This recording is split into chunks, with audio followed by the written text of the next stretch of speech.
Hello everyone, I am in a traffic jam and I am inspired by just having dropped off my 13-and-a-half-year-old son at a boys' Rites of Passage weekend. And if you don't know what that is, just in short, because it's not entirely the point of this video, in short, what a Rites of Passage weekend is men taking boys into the woods for rites of passage and replacing something that has really been taken out of our culture for a long time. And it's like men, teaching the boys, which is amazing. So I just dropped my son off with that. This is his third time going out, as a 13-and-a-half-year-old. So there's a lot of leadership qualities in him that me, as a mama, I'm very proud of. He's a really great kid. And on the way to the location, he and I were talking about Dominator Culture. And yes, I talked to my 13-year-old about Dominator Culture for sure, because in 2 miles, take exit 37 onto Long Shoals Road toward Skyland. Turned off the GPS, but I'm going to leave it going.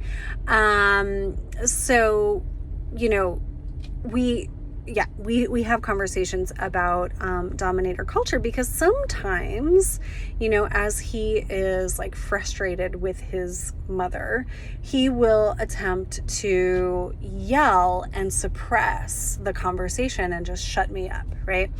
And I'm like, well, that's domination, and I'm not down with that. So we need to learn to partner on the conversation and on the intention that we have to maintain a loving relationship. So it's how do we get through, difficult conversations or scenarios or emotional, afflictions, all of the above. How do we get through that? How do we navigate that without either person losing their power, right? So as a parent, I can't overpower him because I don't want him to overpower me or people in the future.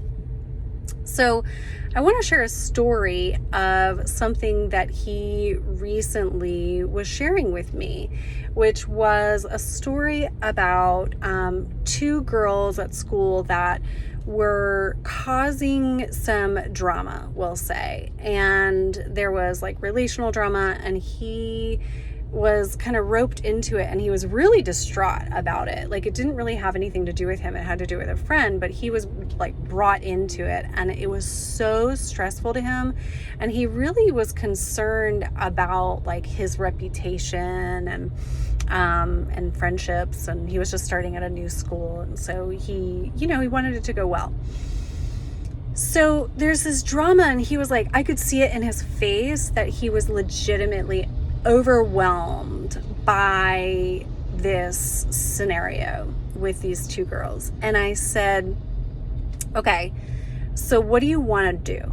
How do you want to respond? And he's really honest, and he's really straightforward and awesome. And he said, well, part of me wants to yell and tell them to shut the fuck up and get away from me. Okay, so that's honest. That's also dominator, right? He wanted to dominate it and make it go away. And then he said, and then a part of me wants to just walk away and not do anything, and that was the more sensitive part. And so that is an element, both are elements of masculinity in our culture, everyone, that this is really, let's think about this for a moment. So this pendulum swing of do I dominate, or do I, it's almost submit, right? But or do I be the nice guy? Okay, that's they're both shadow, but they're opposites. And I want to draw our attention to how, as a culture, we have wanted men and masculine to not be dominant. And so then we've pushed men and masculinity into being nice, being the nice guy. But it's totally emasculating when we do that. So we don't need men to just be pushovers or to go along with everything or just to shut up and go away, because it's frustrating as hell. I know we know this, women. It is frustrating as hell when they are being pleasers. Like, we want men to, you know, stand in their consciousness, but we don't want them to be dominating. So what I asked my son was, okay, you know, those are definitely both ways to cope with this situation, but let me ask you this. What is your truth about how you feel exactly right now? And what he articulated was something altogether different. It wasn't the domination. It wasn't the nice guy, you know, tactic. So he was trying to figure out what to do and how to deal with this, you know, wild thing of feminine emotions, right? But he didn't really consider just being in his truth about it. And his truth sounded something like, I don't like this, and I really would prefer that you not involve me in this dramatic situation, and I care about you and our friendships. Which is so beautiful, right? Like, that is so beautiful. But he didn't necessarily feel naturally empowered to communicate that truth. But save 5 minutes via I-240 East. I'm so sorry about the GPS, but this is a good topic, so I'm going to keep going.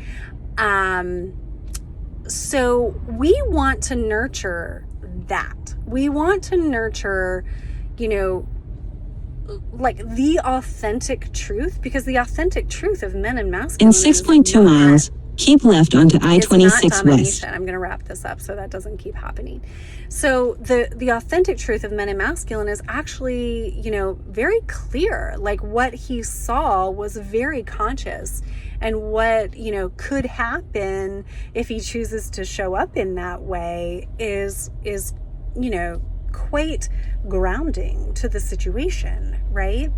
So I wanted to come on here and talk about that. And, like, you know, we don't have to fight domination with domination, and we don't have to solve domination by just going to nice guy. And so we need men to be men. We want the masculine to be in the full expression of the masculine. Super grateful that my son is going out this weekend in this Rites of Passage weekend. Super grateful for the adult male mentors on this trip with him. And yeah, let's have more conversations about this, you know, men of any age and people of any age. Like, let's be relational in our solutions to what used to be a dominator problem. And when we do that, right, we preserve the integrity and the health and, dare I say, the love, right, that is in the human relations. And that's what we want.